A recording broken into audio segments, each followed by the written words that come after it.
Send it over tomorrow morning ASAP with Rich Player. I'm sending them to you. I'm in New York. I'm a little light, Pristine. I need a watch. Rich Player will be coming your way. Oh, baby. There we go. Gentlemen, as promised, one of the greatest of all time. The Blast Master, KRS1. Knowledge reigns supreme over nearly everybody. What is the deal? The man who taught me consciousness. He tricked me and named this album Criminal Minded with a machine gun on the cover, but then said airplanes flying, overseas people dying, politicians lying. I'm trying. My mentor, my idol. Wow. Chris Parker. Welcome to the big show. Joe, what it do? What is going on? What is Jopra? Jopra, oh man, yo, Chris. Let me tell you, before we go into this, because we're going to go right there. Shout out my brother, Mr. Flower Fantastic. If you see these Jordan sneakers he got right here, he released them tonight on the 23rd. These shits are incredible. He came in person to deliver them. I didn't even know he knew where I was staying. But he knocked on the door and came with the joints, and this is some fucking art. Yeah, I'm trying to see these. Wow. All right, so listen, I gotta take the shades and the hat off. I can't look cute no more. KRS1 is just the guy to lead the crew right up to your face and diss you. Now, KRS, they get mad at me. I had a conversation with Nas recently. Big up Nas. Every year on my birthday, Nori too. Every year on my birthday, I post the bridge is over, and I'm hyping you up. And I'm as you are all, and I'm killing everybody. Chris, I was at Prodigy's funeral. I cried at his funeral. I love Prodigy and what he means to hip hop. Oh, you know. He let his 5 best friends get up there and talk. You know, they talk at the funeral. Right. And one guy said, and we ain't never liked KRS1 for that bridges over shit at the funeral. Yo, Chris, it be like that sometimes. Has anybody stepped to you and said, yo, Chris, not for nothing, I really don't like that you did that shit, man? Have you ever had a conversation with one of these Queens guys? All the time. Start with Shan. Start with Shan, then go over to Marley. I remember I was somewhere, we was out in Switzerland somewhere with 50 Cent. And he pulled me to the side and was like, yo, I hate you. And he said, yo, that's we crazy. had to sing this song. He said he hated the song, but he had to sing it anyway. And he was reminiscing his days in Queens, you know, and so on. It is what it is. You know, I had an interview on shout out LL Cool J Rock the Bells with Roxanne and Shantae, Living Legend. Yes. And I asked her, where did you hear the bridge for the first time? She said she had a show in the UK, London. Righteous. She said she ripped it down. It was ram-packed, sold out. This is in the, she said she got in the limo, and the limo driver said, yo, Shantae, you need to listen to this. And he pressed play. And she said, holy shit, we're in trouble. Wow. Why was the Bridges Over even created, Chris? Well, I was, you know, let me take you back to Shinehead real quick. I was looking at Shinehead. He used to have these mixtapes out back in the days, And he also had a record out called Who the Cap Fits. Let Them Wear It. Who the Cap Fits. So I was Let Them Wear It. Who the No, Cap. Shinehead was the man. He was huge. I was a huge Shinehead fan. I was over there checking everything he did. And I always wanted the hip-hop reggae style. Well, actually, I wanted reggae in hip-hop. And I never understood why nobody ever did it. Like, nobody, this is 85, 86. Run DMC did something with Yellow Man, but it was Yellow Man with hip-hop. It wasn't really like Run DMC in Yellow Man's dancehall style or anything like that. So I had already did I'll the tell you bridges. something. I never heard of reggae or dancehall till the bridge is over. That's a lot of people said the same thing. And this is the point. See, back then, see, Joe, you touching a lot of buttons because in 84, 85, originality was a big deal. You had to be original, biting another dude's stuff. You had to be original. So we were all looking for ways to be original. You had Fat Boys, Houdini, Run DMC, these were, over the top imaginary group scenarios. And so I wanted to come with something that I knew we was listening to every day in the Bronx, Gun Hill Road, every day on Flatbush Ave, Brooklyn, every day on Jamaica Ave, Queens, every day in Harlem. I said, I know we listening to this right here. Why can't I? So I wrote The Bridge Is Over first. When we got into the confrontation with MC Shan. Who made the beat? Scholar Rock? Me. Well, we all had a taste. The beat comes off of a wall in the bathroom of the shelter at 166th Street in Boston Road. I used to beat on the wall. That's across the street from my block. That's right. Forest Projects was right there. You know the deal. We were hitting the wall like that. So I made the beat on the drum machine. I banged out the first beat, and then Said G took it over from there. We did the beat over. Said G did it again and put the doubles in it and all the tat and all of that. That's Said G straight up. Shout out to Said G. He told me that. I ain't quite believe him. I ain't gonna lie to you, Chris. Nah. He told me like you said you didn't believe him. Nah, I didn't believe him like that. And I love Said G's, but I was like, why am I hearing this 25 years later? Like, I should have heard this a long time ago.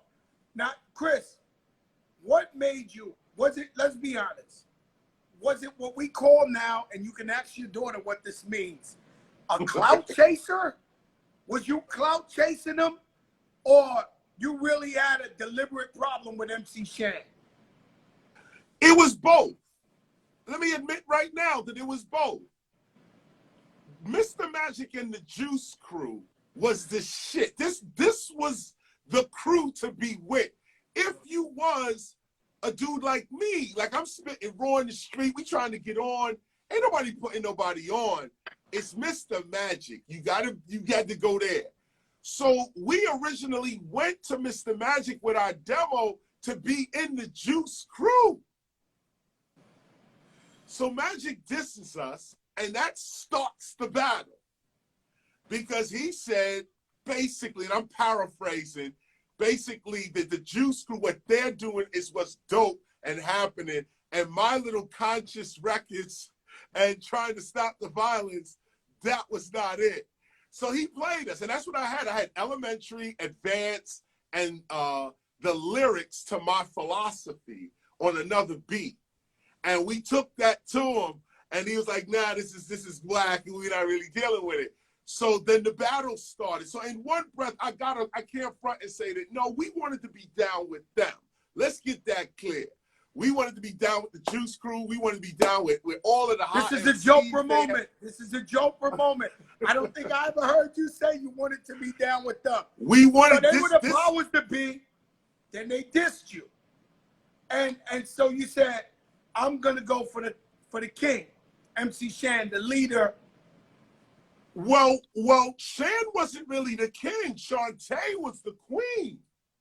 Remember back then, Shantae was destroying too. I'm Shantae. Brahms and Brahms, Chippin' Brahms are fresh. I'm Shantae. She was out of control. Shantae had everybody shook. Okay, Shantae. After with UTFO, it was on from there. And then we heard a little something how she was doing Dudes and Queens, how she was doing battles and stuff like this. So it was really Shantae. And then from there you had Biz. And Biz was a beast with the beatbox and all that. He made my favorite song, singular song, rap song of all time is The Vapors by Biz Markie. Oh, word. And I didn't know yesterday Big Daddy Kane was on here. He told me he wrote that. And I was like, word? I was like, yo, Kane, you wrote my favorite song ever. Whoa. He wrote that shit. Yo. We're going to be all over the place because, you know, it's too much to talk to you about. But Kane, so I asked Kane, right? Because the way it goes with Terror Squad is if you got beef with one of us, you got beef with everybody. So I asked Kane, you Juice Crew, Coogee Rappers Juice Crew, Shantae, all that. How you let Chris come at MC Shan and y'all ain't really jump on him as the Juice Crew? So he started breaking down to me how you and him was friends and you helped him move out his mother's house. You carried this velvet couch and he said, I was not going to go against Chris. He was my man. And I told Mr. Magic and them that. He said since then, MC Shan and Mr. Magic ain't really fuck with Kane no like that. Right. Right. Do you think you would have been Blastmaster KRS1 if the whole entire Master Ace, Craig G, Coogee Rap, all of them was trying to light you up? You think you would have fought? You think you would have got this far? Yes. In fact, I might have went further because back then, Joe, listen, now you're going to have to be honest.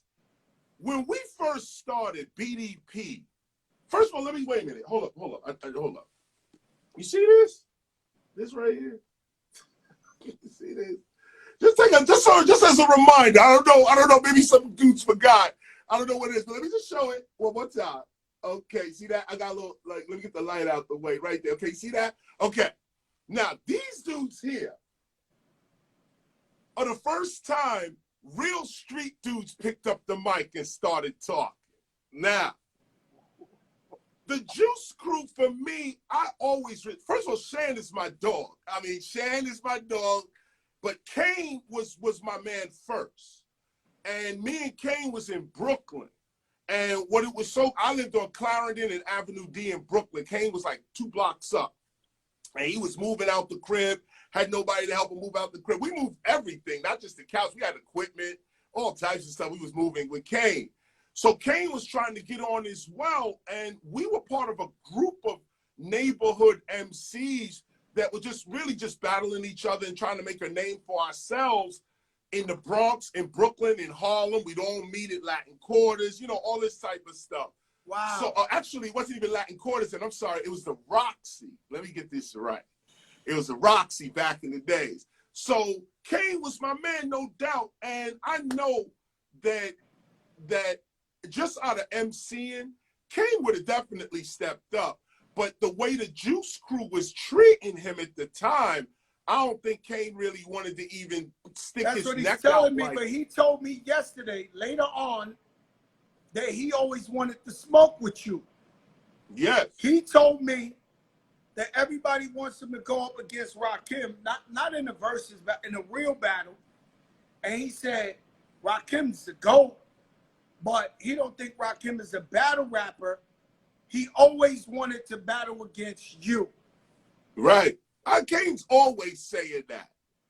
And I'm always here.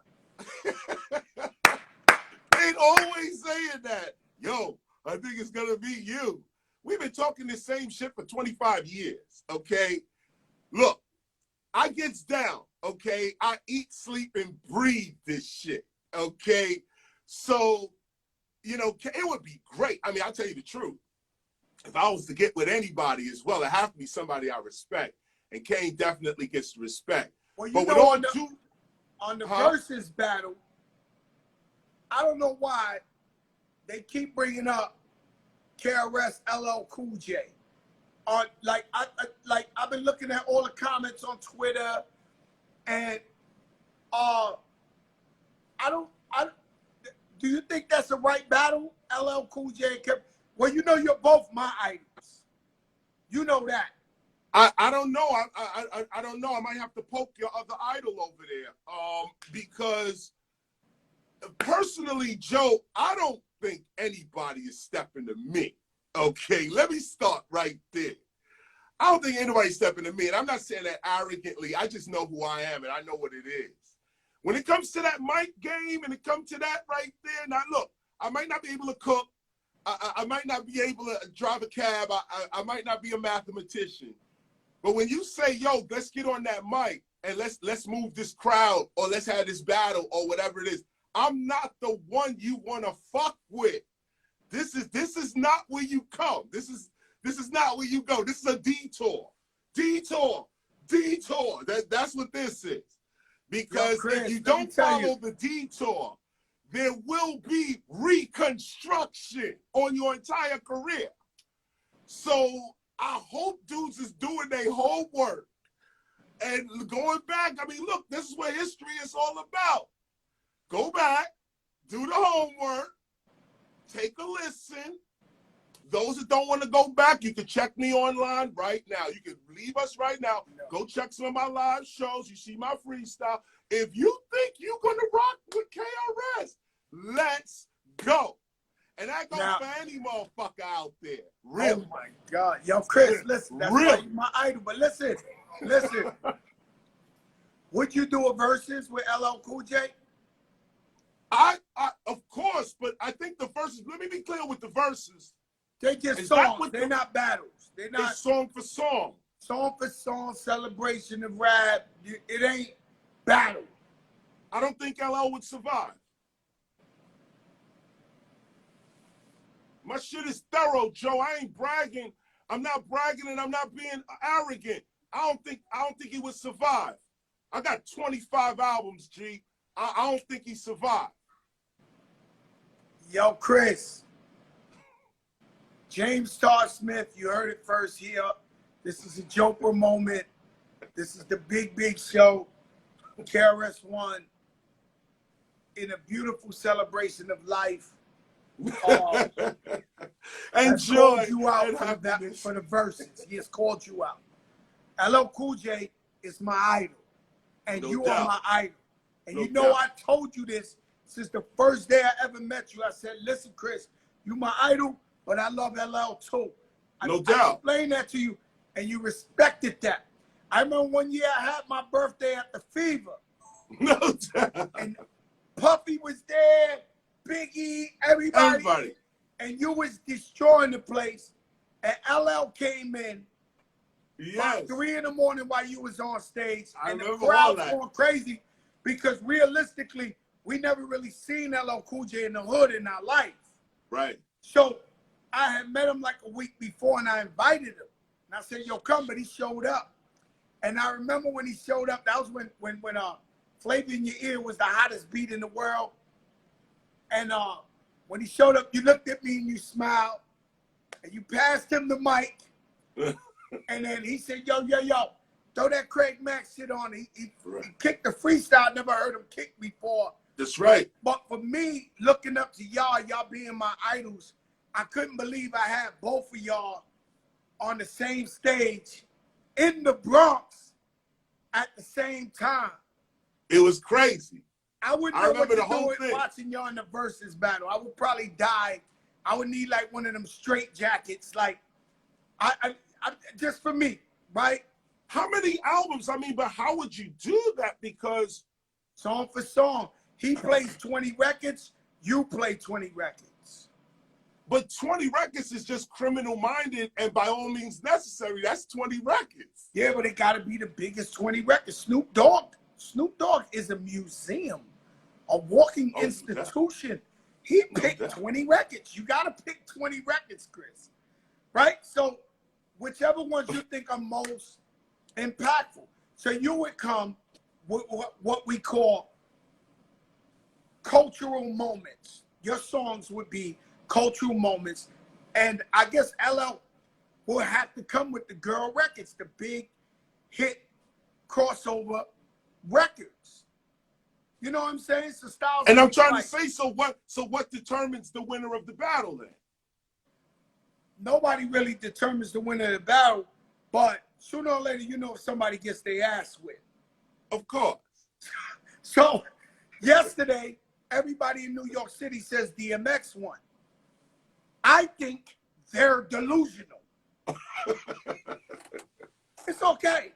If you know, you know. If you watched it, you know. Yo, this is Snoop Dogg coming 1, 2, 3 into the 4. Snoop Dogg, you know, and you gotta stop when you do 20 of those in a row. It's like Jesus Christ. Right, that's real talk. You get what I'm saying? You yes, coming with yes. Bridges Over. Oh, that would be a moment. You against LL with the Bridges Over, and then you coming with Still Number One. You coming with My Philosophy. It's crazy, man. Let me tell you something. Self-destruction. For all the young people who don't know what I'm talking about, it's a moment in hip-hop where it was our We Are the World moment, where all the gangster rappers came together and made a song to tell the streets, come up off that beef. Let's stop killing each other. Black Lives Matter. Now, Chris, how does self-destruction come about? Ann Carly was the head of A&R at Jive Records. Asian American woman. I love her. She was the head of A&R. Huh? I know her. So Ann Carly was at one of our concerts where a dude got stabbed for his chain. Regular occurrence. But she was there one night. So they robbing people, taking their earrings, taking the girls' earring, popping chains. Same old nonsense. So she saw one dude get his chain popped and get stabbed. This is the head of A&R for Jive Records. She was so like, oh my God, this is crazy. She went, and I had already wrote a record on By All Means Necessary album called Stop the Violence. 1, 2, 3, the crew is called BDP. That record, wrote that already. So she said she wanted to take that record and make it a movement. And I was, of course, like, yo, word up. This is exactly what we need. It's the direction I was already going in. But she's the one who said, let me take this record and make what is called the Stop the Violence movement. She already had Nelson George down. Big up to Nelson George. He was a writer back then for Billboard magazine. He produces now for television and VH1 and all Nelson that. George, break down who he is to me, because I never knew who he is. Nelson. I watch all these editorial movies and documentaries, and he's the guy.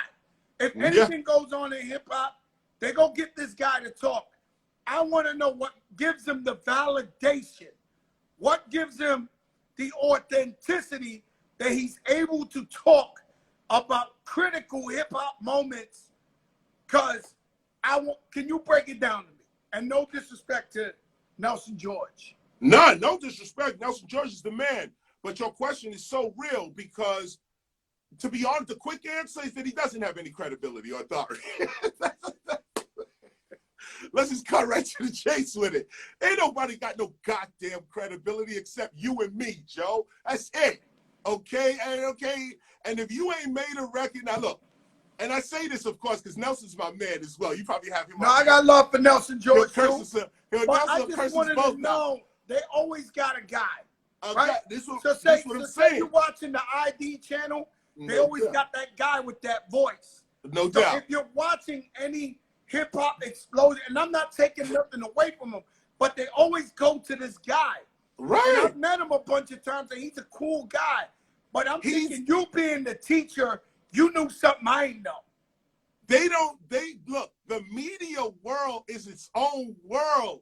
And this guy, Nelson George, is a very good writer and a classic writer. He was there. There's a few of them like Harry Allen, Nelson George, Kate Ferguson, Oh man, I could name a couple of people who are writers, like Ernie Panicoli's a photographer, Joe Conzo, photographer. You know, these kind of guys. They were always around us, writing, looking, asking questions, this kind of thing. So Nelson George is one of those dudes. And Nelson George was there when hip hop was really trying to get organized. He was one of the only few intellectuals that would even give us the time of day. It's not so much what he knows, it's more about how he treated hip hop in hip hop's crucial moment. And that's what really gives him the respect. He wrote the book, Stop the Violence. He joined the movement. He actually co-created the movement, Stop the Violence, and then went on to do great things. He's the VH1 hip hop artist producer. I know he is. He's a good guy, you know, but you know, right? But your question, but wait a minute, Joe, let me finish that question though, because what you're saying, people need to know this, that this is how hip hop gets colonized though, because you and me, Joe, we are the culture itself. And everyone who is like us, who produces the culture, lived through the culture, bled for the culture, put money into the culture, took money out the culture, those who are engaged in hip hop, we are the only real scholars of the culture. And you don't have to be a celebrity. If you anywhere in the world and you engaged in breaking, MCing, graffiti writing, DJing, maybe beatboxing as well. If you're trying to show a young kid how to do his thing, how to show a young girl how to dance out there, how to do a thing, and you putting hip hop on it, you talking about the traditions, you letting them know what it is. If the award shows go by, you like, this is this, and this is that. And before this guy was there, this one was there. And this is what this means, and this is why this is like this. Those are real hip hop scholars. And they're all over the world. But they're not going to get a job at a university. Viacom is not going to hire these people. Okay, so well, the reason Chris, being, Chris, the reason why I started doing this, right? First, I started with a podcast called the Tunnel. What was it? The Coca Tunnel or some shit. And I interviewed everybody, Spike Lee, whoever you name, 6ix9ine, before court case, right? That's right. And I was watching these documentaries on hip hop, the birth of hip hop, the this and this and that. And the facts were so horrible. I would watch documentary after documentary, and if whoever made it or executive produced it swayed the truth in their way. That's right. That's right. And now I got scared as a fan of hip hop and me just being hip hop my whole life. I said, yo, this is not how it went. And I don't want kids in 20 years from now to watch this shit and think that that's how it went. Right. And I literally watched one documentary where, and I love this person. I love him. He's probably realer than you to me. And you know how much we go back. When I was in trouble, he's the only person on earth who asked me, Joe, can I help you? His name is Pitbull. Pitbull, the rapper. Sat me down and begged me, Joe, can I help you? You're my brother. I love you. Right. So I worship Pitbull. But I watched a documentary that say he's the first Latino rapper in rap. No, this shit was on HBO. Wow. Like, big shit, production, and I'm sitting there and I'm like, so no Crazy Legs, no Tito from the Fearless Four, no Ruby D. Forget Big Pun Fat Joe, but no P Real, Cypress Hills, no Milliman Ace, no. And that's when I was just like, oh, we can't let this happen. Because, and he had nothing to do with it. He's my brother. I love him. It's just, I started watching these documentaries and these people started lying. And that's when I said, you know what? I want the kids to see me talking to KRS 20 years from now and say, no, it's not how it happened. KRS told Fat Joe himself, this is how it happened. Not some journalist guy or whoever wants to fucking lie about what the truth is That's why I got involved with this, to tell the truth, to let you tell the truth. Let Big Daddy Kane tell me for the first time he wrote papers. I didn't That was know crazy. that. Wow, that was crazy. So I'm sitting there, and every night we hear something new. Wow. So it almost got me, and there's no disrespect, because we got living legend hip-hop journalists who have contributed to the game immensely. But it almost got me biased, saying, if you ain't really lived this shit, if you ain't really make that hit, if you ain't really have to fight the promoter because he ain't have your money, if you ain't have niggas shooting at you just cause, if you ain't have to war against 50 Cent and Jay-Z and this, if you ain't, then I don't know how I could justify you telling me if my shit is hot or not. You real with it. This is what it is. And this is what we went through with the A&Rs at the record label. You sitting behind the desk and come to the studio on the last day of the session to say, raise the snare. No, this is what hip hop has been dealing with the whole time. And that's the reason why, though, we cannot allow that. And that's why what you're doing right now is straight scholarship, because the kids will get a chance to hear straight out the mouth what it really is. And it's important that we do this, because 20 years from now, it's going to be crazy. Chris, I hopped out the casket. I was dead. They took my money. And the way this game is, if you ain't got money and you ain't got a bag, they don't really respect you like that.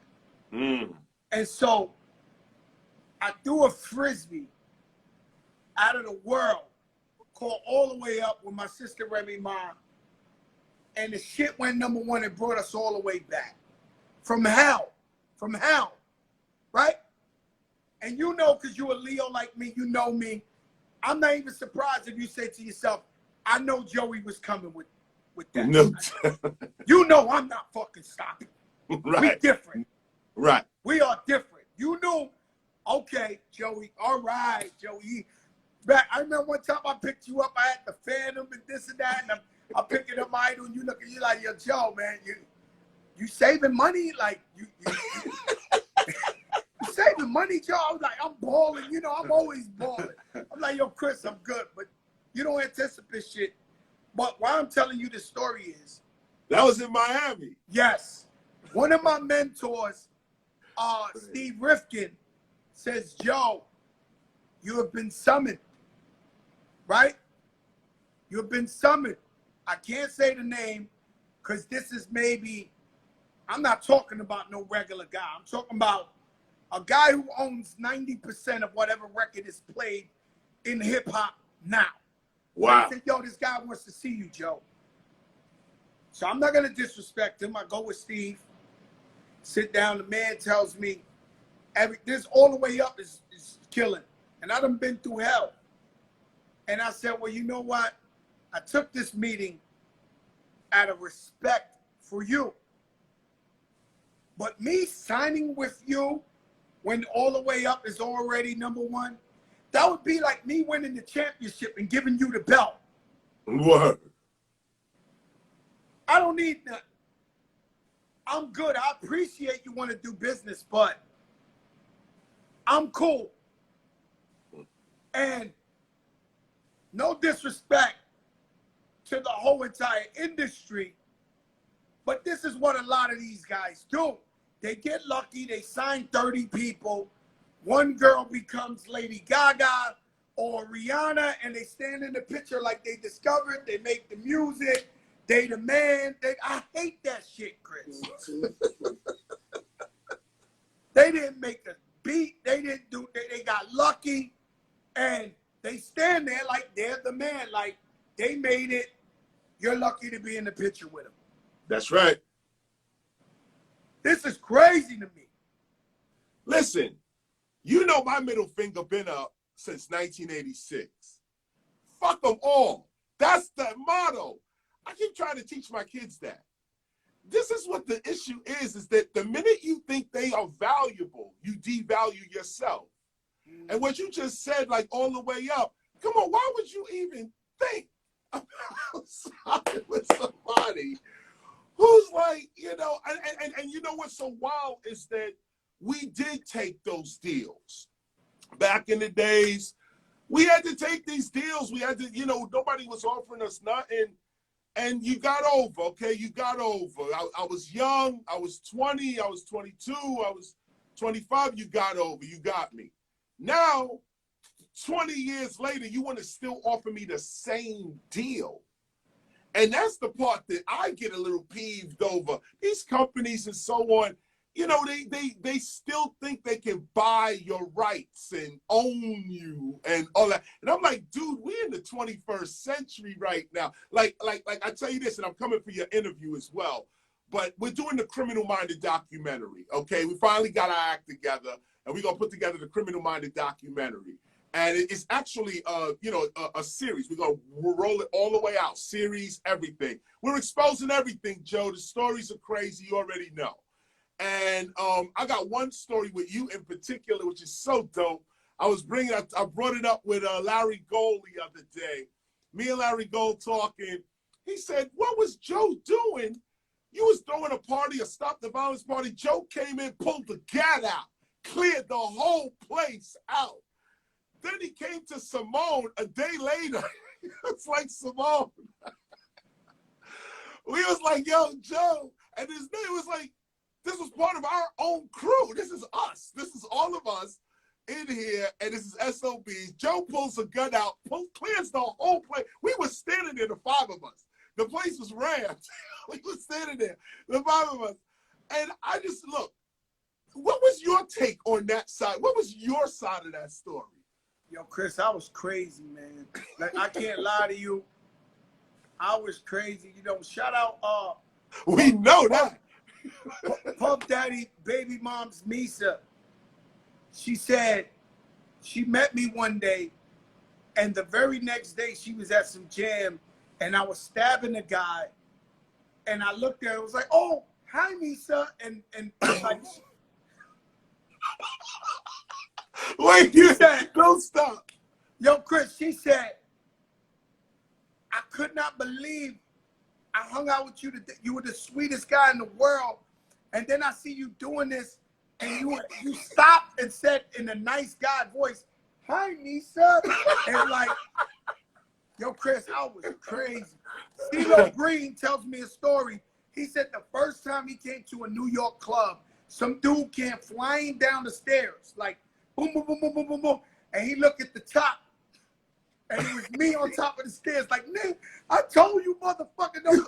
We were crazy, Chris. Right? Yes, sir. What I'm asking you is, this is something I always ask LL. Although you never used the services, did you ever think to yourself, like, yo, my apprentice, the guy who thinks I'm God himself, is a crazy motherfucker that got my back 1 million. Have you ever thought this to yourself, Chris? Yeah, a few times I had to hold the dog's back. Forget thinking about it. All you motherfuckers is crazy. Yo, Chris, let me tell you something about you, man. You allow me, and I'm going to tell my audience and everybody, you allow me to always be a kid again and to humble myself, right? Because, and I don't know if they understand, you're my Don. You're the guy, you know, you're my boss. You're my leader. No, you understand that. And I'm going to explain this why. No, I may have the #1 song in the country. I mean the #1. I got #1s, Chris. I got #1s. A few. I got a few lean backs all the way up to what's up. #1 in America, right? You have a show, I hear about it. I show up without talking and report for duty. You say nothing to me. You grab me on my shoulder and you pass the mic. No doubt. I don't even perform one Fat Joe song. I become KRS1's Flavor Flav. That's not only to you. That's how I show the people. Yeah. Fuck me. He the one. No. Fuck me, he the one. And they know Joe got the Phantom outside, the Rolls Royce. Yes. They know I got $1 million in Cheerio. They know the goons is there, and they see me like this. And you know it. Could you just tap me on the shoulder and you be like, you ready? Here. Let's go. And we go. Chris, you've been talking forever about George Floyd, Breonna Taylor, Aubrey. You've been speaking on this for decades. Systemic racism. Do you think this is the moment that we've been waiting for all these years for something to actually happen? No. Joe, it got to get worse before it gets better. And you know, I'm ecstatic, first of all, because the kind of work that we do when you do self-destruction, stop the violence, you put out records like you was playing Black Cop a couple of moments ago. When you put these kinds of records out, to see it's called vindication, to be vindicated, to be like, you know, it's like when we did it only for us. It was wake up in the morning and fuck the police. That's what it was. So we wrote these songs that only we was like, yeah, this is for us. And right there was here. times when this wasn't a popular message. It wasn't. There was a time when this wasn't about money. This wasn't about nothing. Right. It's just your beliefs. This is what it is. And all of our beliefs. So I'm going to write to that and do it now 20 years later, 25 years later, say for Sound of the Police, 25 years later, this is the issue, the salient issue of the day. And believe it or not, it's not even anymore. This is crazy. It's no longer a black issue anymore. Oh, I should say black and Latino issue. You know the time. Yeah, but not even that. It's a white issue too. It's a Otherwise, there wouldn't be no white people out there like that. Yo, they fucking up the white people too. Asians never get arrested for nothing, and they out there protesting. People tired. Okay. So it's like the tide has changed. The tide has changed. But keep in mind, though, I mean, let's walk over a little bit to sociopolitical analysts, political science, real quick. This is still white supremacy in the way that when we were screaming, you know, the police are brutalizing us. Yo, the educational system is ridiculous. Christopher Columbus, come on. Help me with something. The food is crazy. The hospital is crazy. You were saying this shit, and that's what I'm saying. You the only person on earth who ever opened my eyes and said, knowledge when you were saying Christopher Columbus ain't the sky. I'm like, what is he talking about? Then you look it up and you talk about Benjamin Banneker. You talking about Charles Richard Drew. You just was like, and I was like, and so it's sad and it's scary to think that we love America, right? But it's sad to think that the history we was taught the whole time really isn't true. It's not. The whole thing is a lie. It's scary, Chris. When you went to high school, when you went to junior high school, you went to college, to come now and to realize that this shit wasn't true. But guess what, Joe?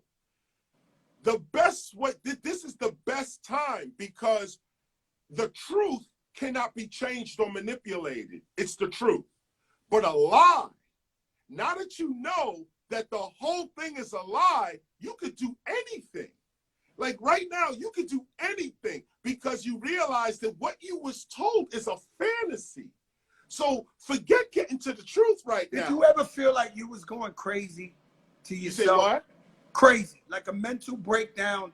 Like, because I'm realizing by talking to you that you were so light years ahead of your time and you were so woke, the term woke. Now, woke is commercial. Yeah. Woke is PM Dawn, rest in peace right now. So, like, but you was woke. You know, when I met your wife, she was woke. No doubt. You was walking around with woke people. At the time, Joey was still in the street wilding. And you was kicking this shit so long ago. Did you ever say to yourself, like, these people won't wake up? They're not hearing what I'm saying. No. You, Joe, for one, and rest in peace, the pun. First of all, dudes in the street are the most intelligent dudes I ever met. Okay? To be honest with you, the dudes walking around, you know, with their head wrapped or whatever it is, these are the dudes you can't even depend on, okay? Dudes walking around with that Africa pendant on and talking all this black shit, and then you come up and say, yo, let's go buy these guns and roll up on the precinct right now. They pussy, man. They straight bitch up. Now, when you say that to some real motherfuckers and you say, yo, listen, dude just shot my man down the block, those two cops right there. Yo, really? Let's go get this shit and handle this shit right now. We don't need no court and all that shit. These are two men, killed two men. We gonna handle your ass like men. But now, I can't get that kind of reaction from an intellectual. Somebody who want to read about the revolution. They want to read about fucking the civil rights movement and shit. They were getting bit by real dogs out there. Like, real headbutt. Real blood coming from Dr. King's head, real brick to real head, okay? Dudes, a lot of intellectuals really, they talk, and don't really want to do nothing. And you know, as I was coming up, we were doing real movements and trying to meet guys like you and say, yo, there's an alternative. There's another way to go, Joe. You was in Forest Projects when we first heard, we got to flow, Joe. We got to flow, Joe. I remember to this day. And you come in, you know, and then later upon, and then everybody, Cuban Link and everybody, and it was I remember, Chris, I would go to every one of your shows when you only had South Bronx. That's all you had. And I'd be in the front of every jam, everywhere you was at. And then I remember I told you one time somewhere, I was like, yo, Chris, you know I'm a rap. And you was like, for real, Joe? You supported me. I said, yeah, I'm a rap. And you supported me. And you was like, yo, man, do your thing, you know. And then Flojo comes out, right? And what I want people to know, when I say your brothers always could go back and lend a hand and help you. And so after Flojo, because I was only rapping, so right. I was getting money in the streets, a lot of money, like a movie. And I ain't got to lie to you or my people. When I started rapping and got a record deal, I never went back to the streets. I never hustled again. I said, this is my way out. Right. Right?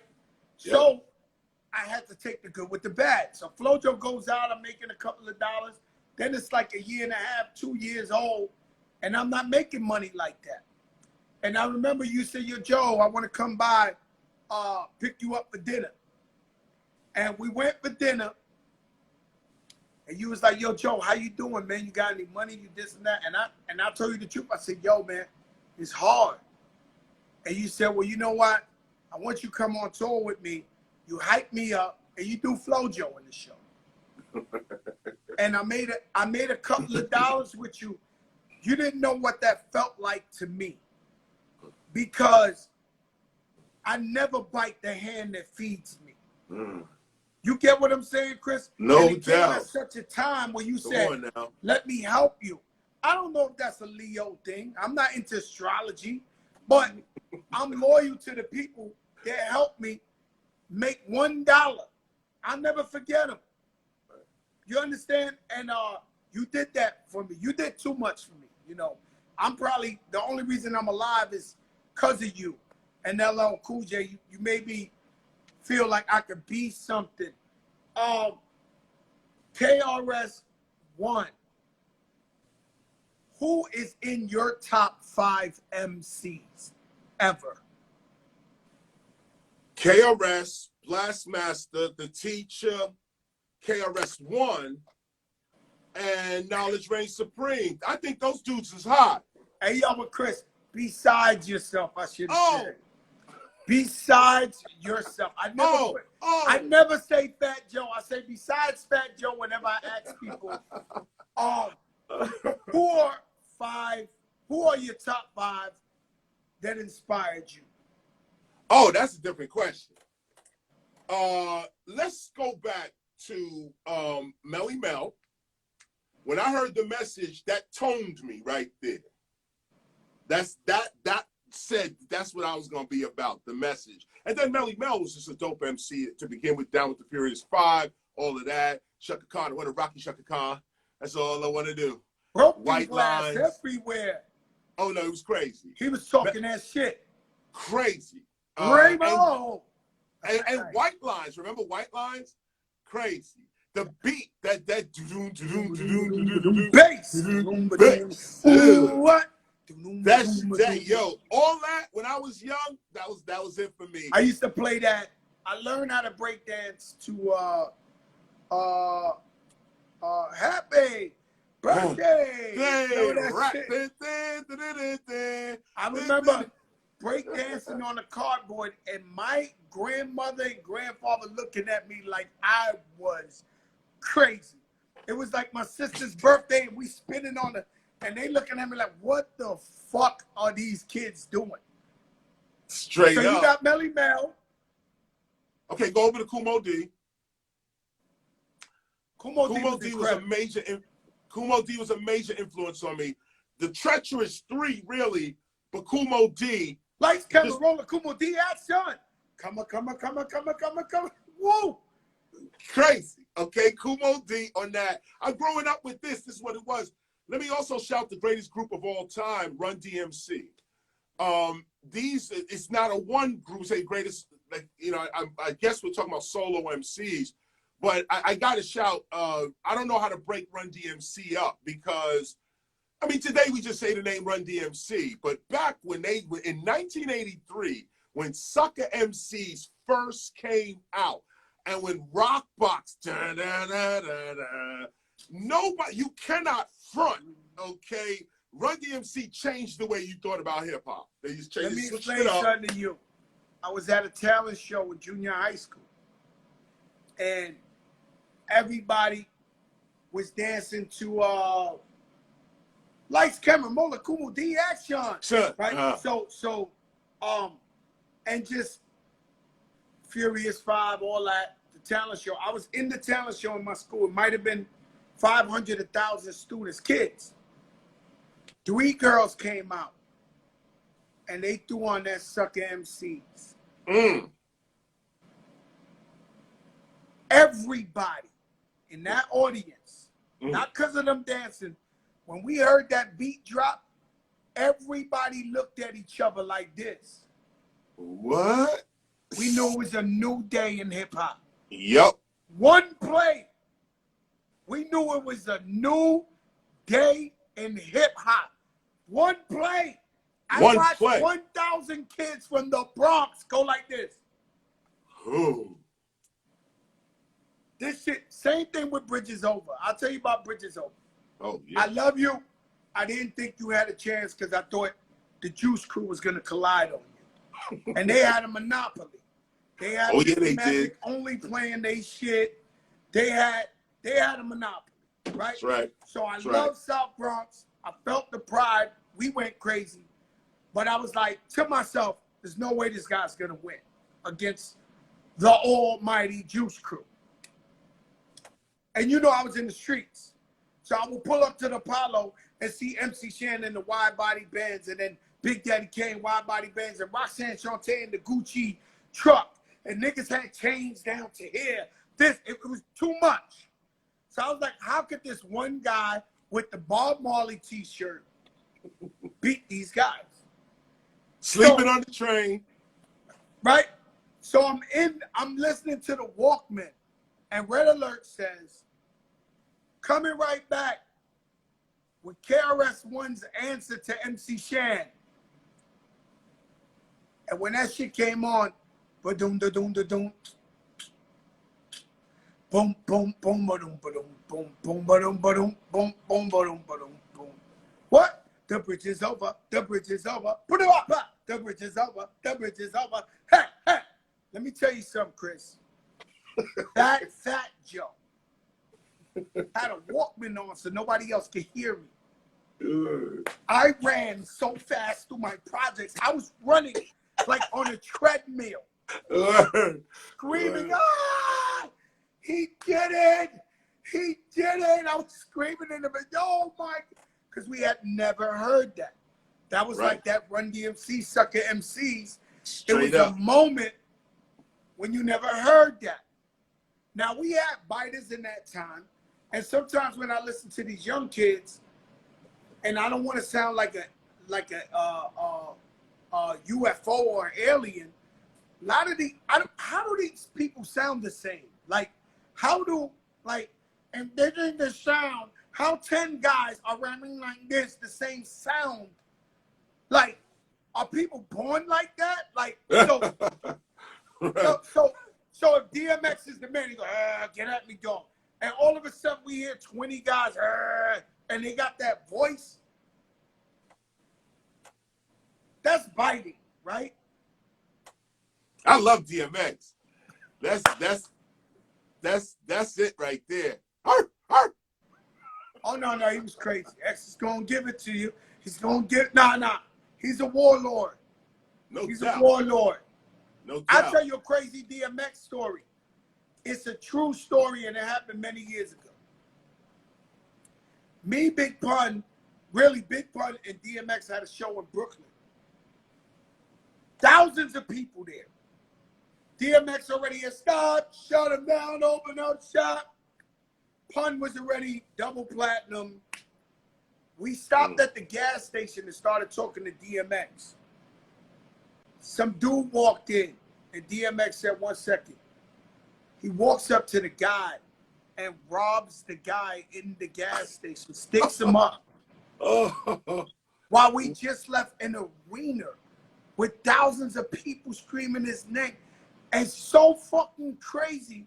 I'm watching him in the battle yesterday. He was like, this was the stick-up anthem. This was the stick-up kid anthem. I'm like, yo, DMX was really, really fucking crazy. Like, we fun looking at each other like, yo, this nigga is crazy. Like, yo, he was nuts. We just did a concert. This is the part of hip-hop that people don't get to hear.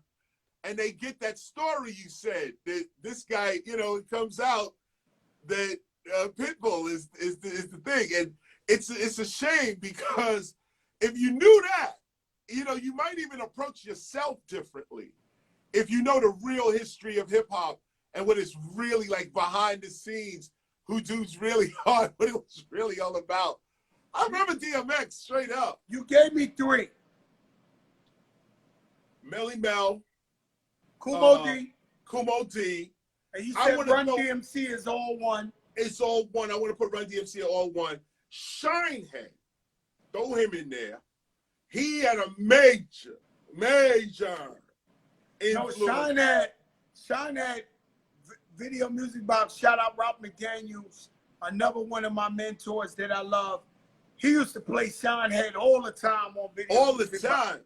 Ralph knew what's up. Ralph from Brooklyn, so he knew. But Shinehead, that was the one right there. And you know what? I'm gonna say, this might shock a few people, but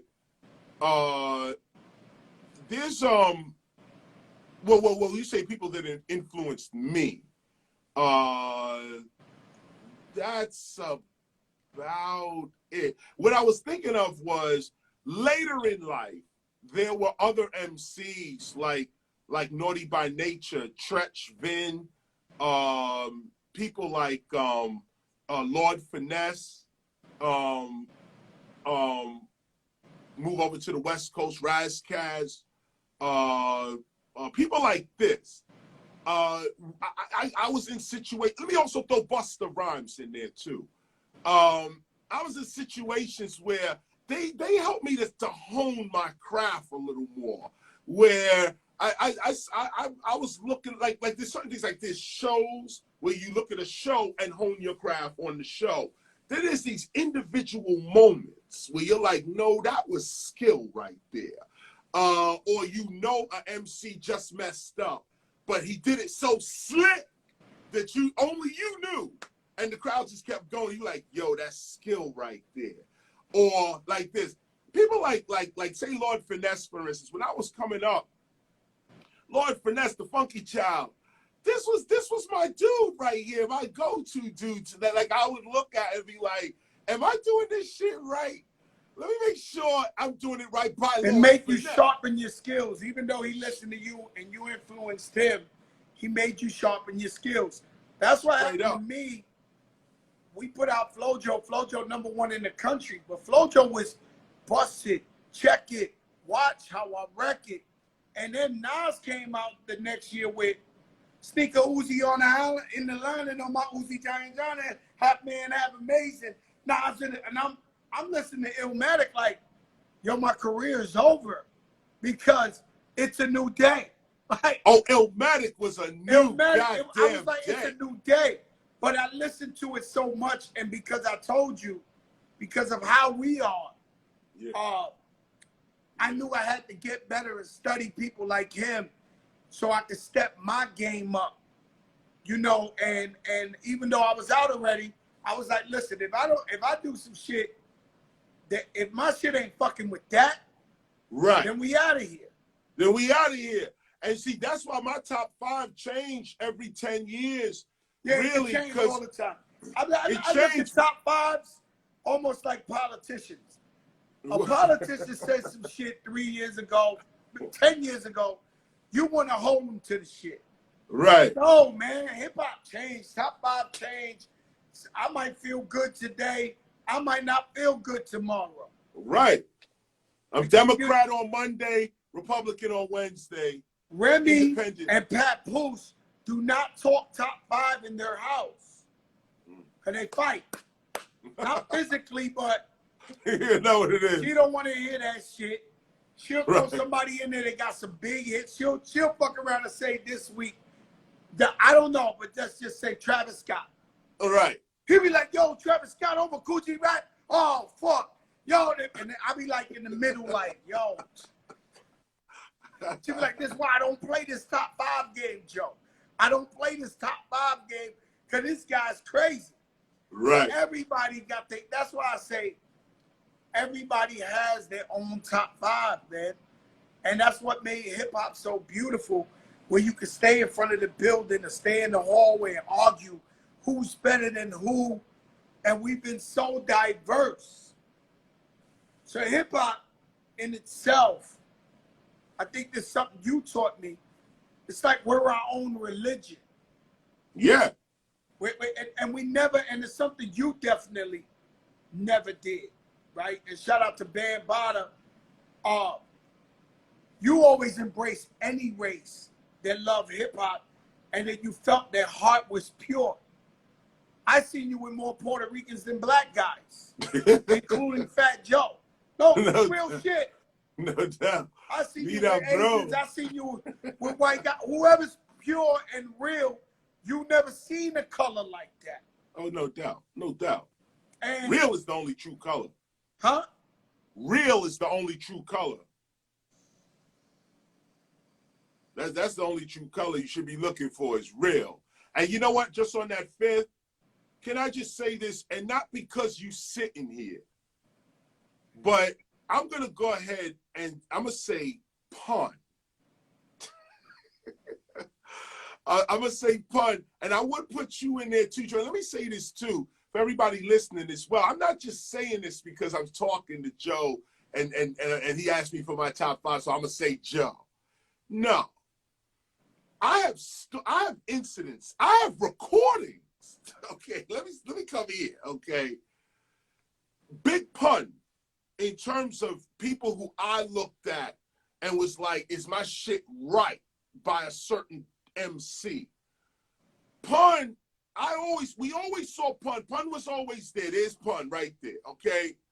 But when Pun did Little Italy, yo, let me tell you, I'm a lyricist, I'm a wordsmith, my G, we get into these syllables, okay?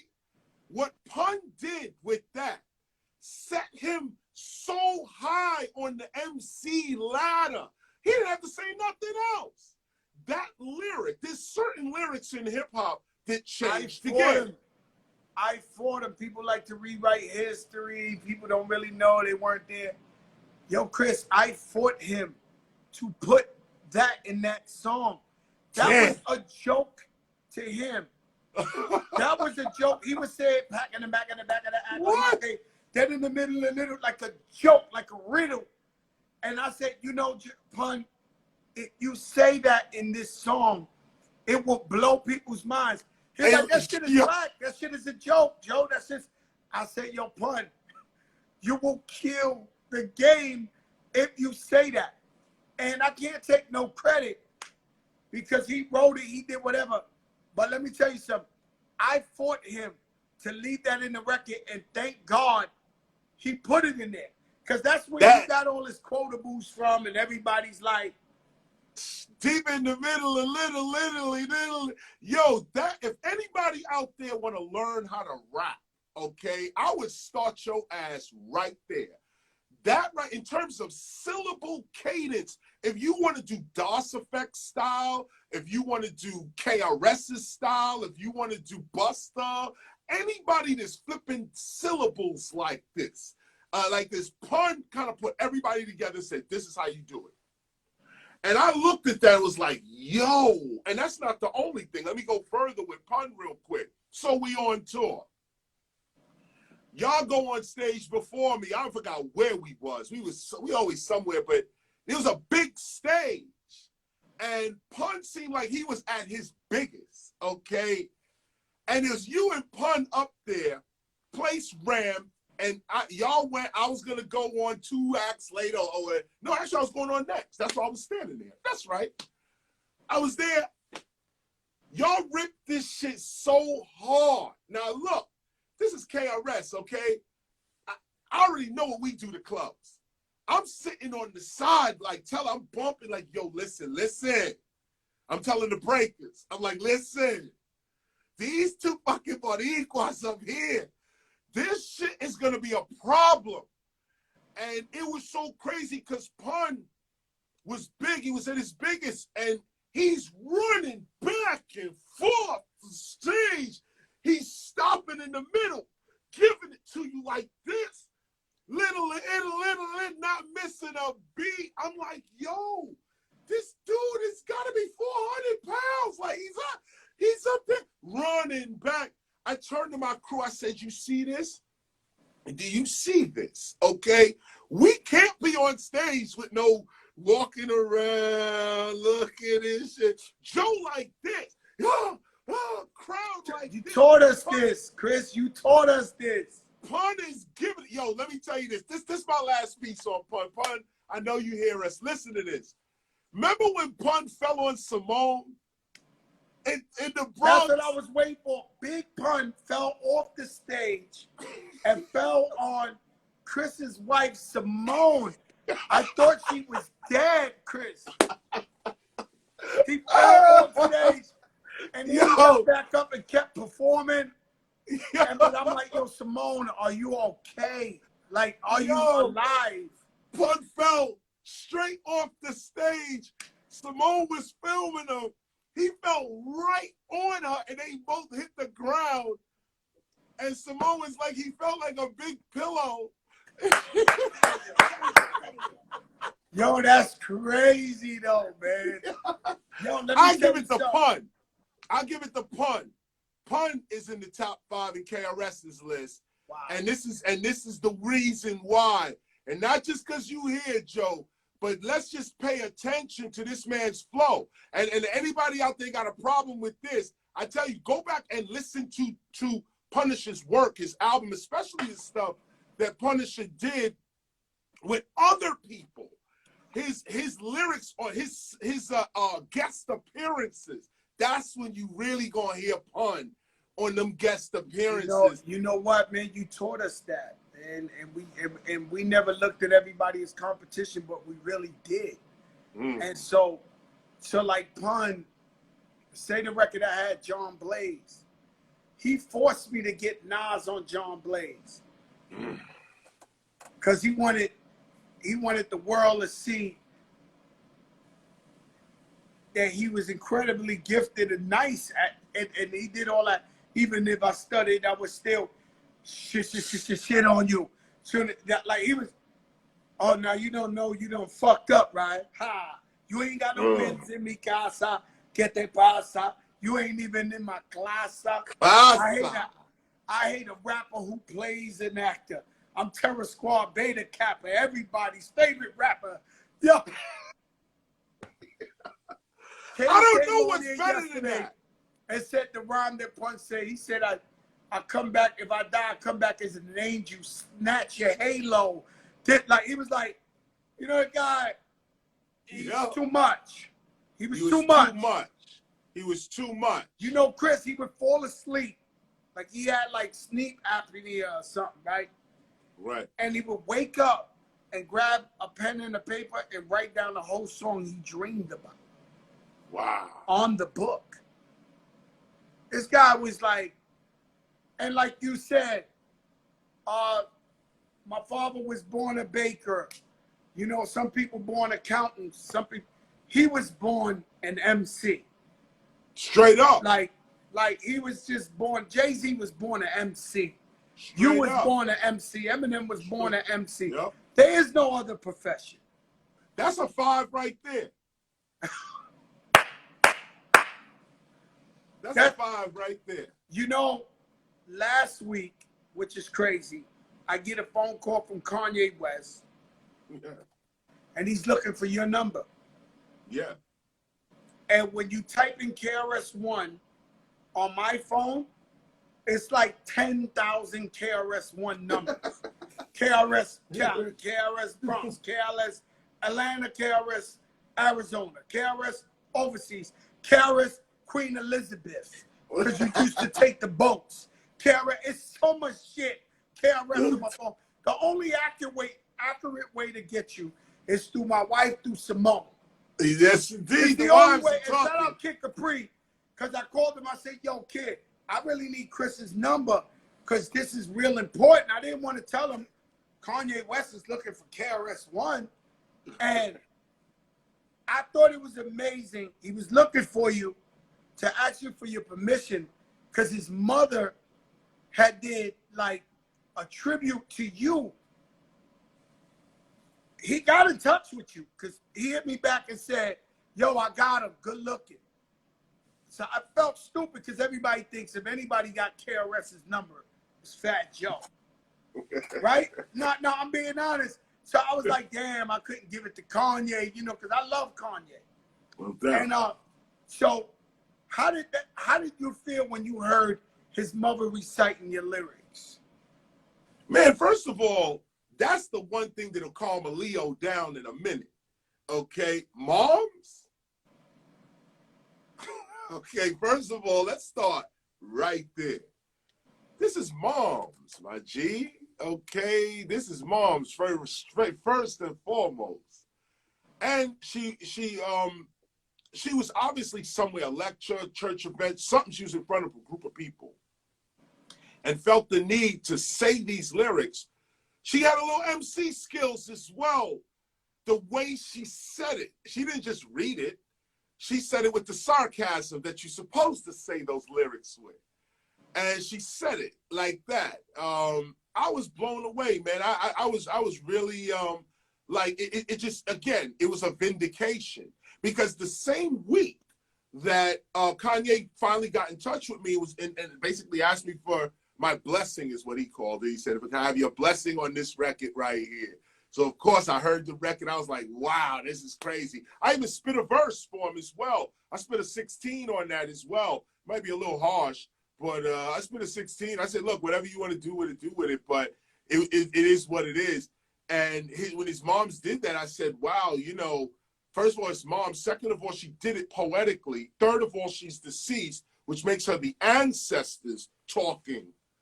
And me and Kanye got into this conversation about his presidency and talking about that. Like, wait a minute, your mom's is talking from the other side. He felt the same way, which is why he said, I also wanted to get in touch with you because We just got this. We just put this together. He's bugging, saying, how did my moms even do this and record it and have it available now like this? So he's freaking out. I'm like, yo, you know it's God. The minute I put God on it, you know he start going. That's right. We start going into this whole God conversation. And then we get around to the presidency. And, you know, he expressed, you know, just, you know, that he felt he could run and so on.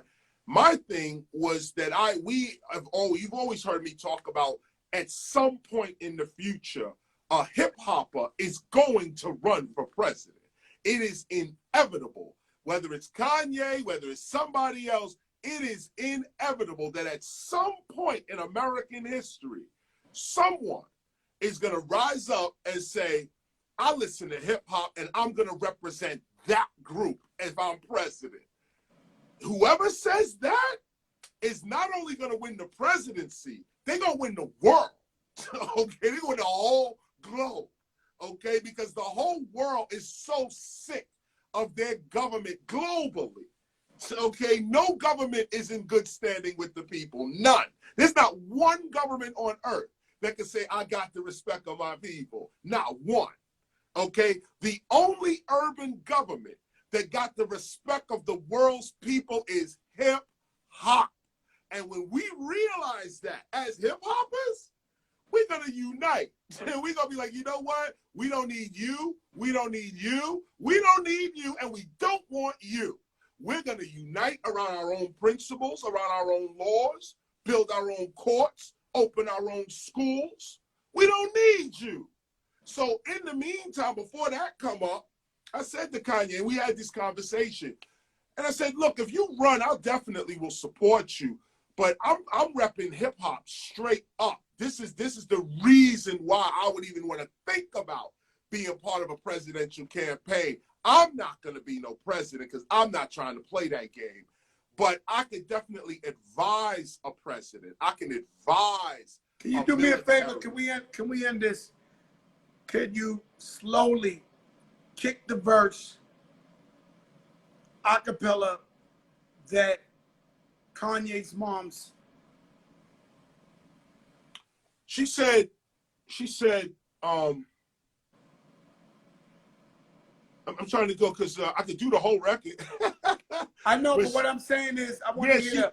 I'm trying to remember when she came in. I'm trying to remember. Officer. I think you need. I want. She came in.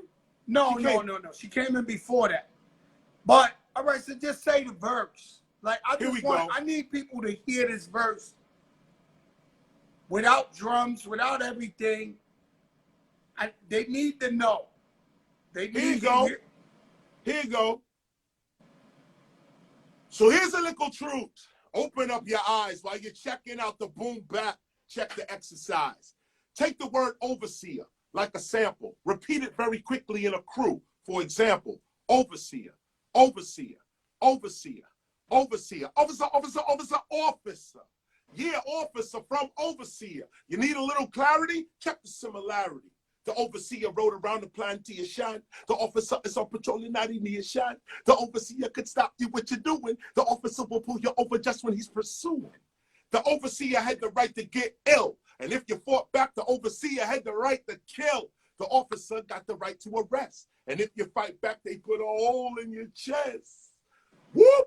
They both ride horses. After 400 years, I got no choices. The police, they have a little gun. So when I'm on the streets, I walk around with a bigger one. Whoop, whoop. I hear it all day just so they can run the light and be up on their way. Yo, Chris, one last favor for me. That's it. That's it. Terrell is in the house. One last favor. Kick the verse about love's gonna get you. Love's gonna get you. Well, you could do the whole song of love's gonna get you. Listen, let's start. Listen, that's my favorite KRS1 record ever. Here's a little piece of it, Joe, right here. I'm in junior high with a B+ grade. At the end of the day, I don't hit the arcade. I walk from school to my mom's apartment. I gotta tell these suckers every day, don't start it. Cause where I'm at, If you soft, you lost. To stay on course means to roll with force. My boy named Rob, he chilling in a Benz in front of my building with the rest of his friends. I give him a pound, or I shake his hand. He the neighborhood drug dealer. My man! I go upstairs. All right, yo, Chris. I go upstairs. Wait a minute, let me finish it. Oh, wait, what you saying? I go upstairs. And hug my mother, kiss my sister, punch my brother. I sit down on my bed to watch some TV. Boom, boom, boom, boom. Till my ears deceive me. No, that's the 4th time this week. Another fast brother shot dead in the street. The very next day, I'm off to class. My mom's going to work, cold busting her ass. My sister's cute, but she got no gear. I got 3 pairs of pants, and with my brother I share. So there in school, I made a fool. With 1.5 pair of pants, you ain't cool. But there's no dollar for nothing else. I got beans, rice, and bread on my shelf.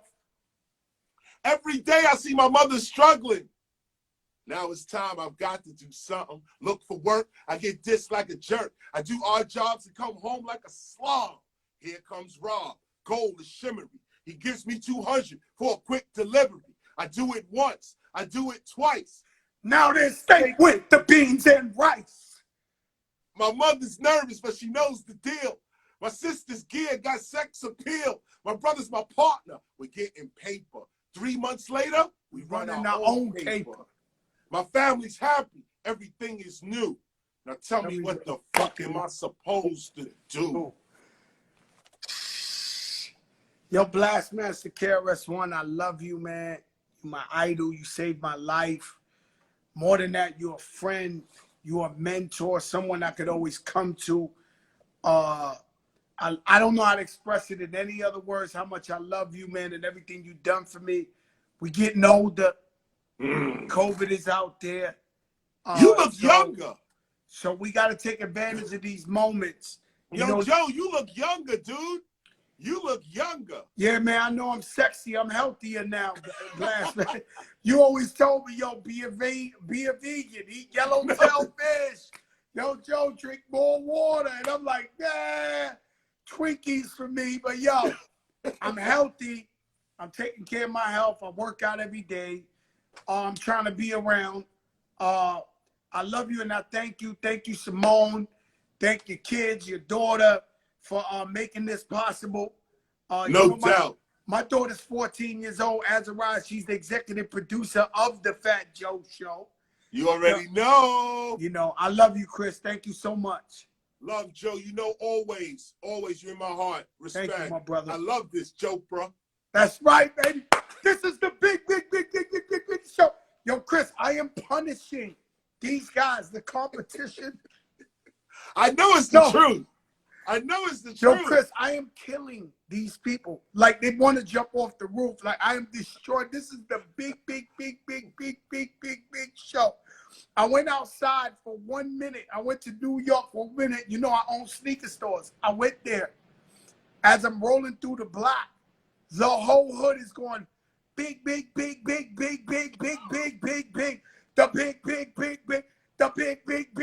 The big show. I am punishing these people. I love you, Chris. Thank you for everything. Love. Keep punishing them. Oh, man. Blastmaster KRS1. You don't know who I know.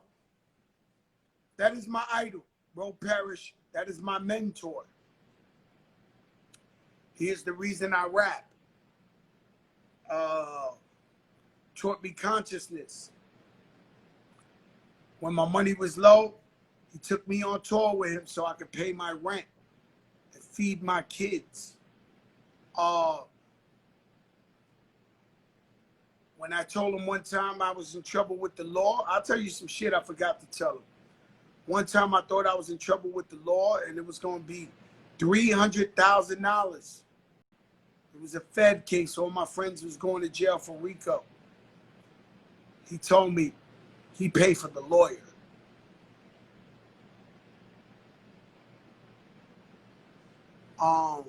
Friends like this, they're very rare. They're very, very rare. And I love you guys. and whoever you looked up to, whoever paved the way for you. I hope you get to meet them one day, and I hope they're as beautiful and as incredible as my mentor and my idol KRS1. And no matter what, you know, my godfather was Dominican, Jose Reynosa. He would pull up on me when I was in the block hustling. I got the gat on me. He'd pull up in the car. He'd lower the window. And in Spanish, he would look straight up. He wouldn't even look at me. He'll go, "Pídame la bendición." That means come over here and tell your godfather to forgive you. And I go over there and he rub my hair, my head. I say, "You safe? You this? How's your mother? How's your father?" And he drive off. And so that's what I do when I speak to KRS1. I salute the godfather, the Don, the man who changed my mind and inspired me to get out of a life of crime and violence. He also taught me consciousness, how to give back to my community. That's why we always give back and we support our community. We give jobs to the people. If it's Thanksgiving, we give 5,000 turkeys. If it's school, we'll sponsor every team because of him.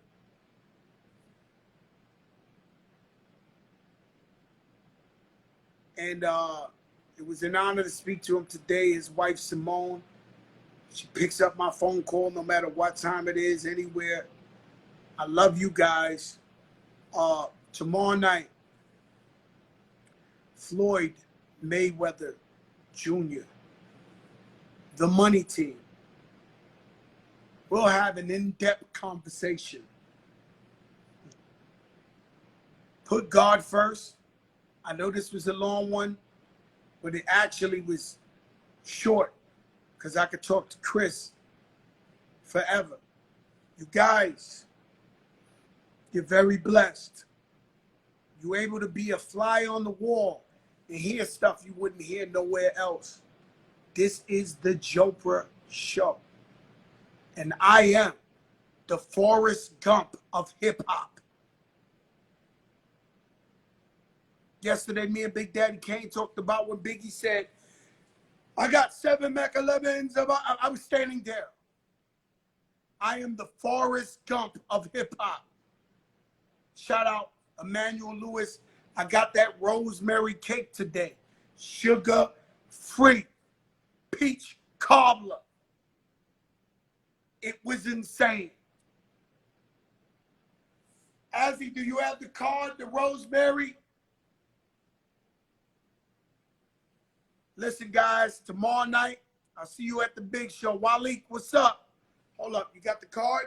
Hold up 1 second, guys, because I need you to support Black-owned business. Rosemary Honey on Instagram. Rosemary Honey. If you want a peach cobbler, if you want any type of dessert, this is your place. Rosemary Honey, baked from scratch. God bless these people. See you tomorrow, baby, 8 o'clock. DJ Camilo, I love you. DJ Nasty, I love you. Ro Parrish, I love you. Walik, I love you. Yes, this is Black Excellence.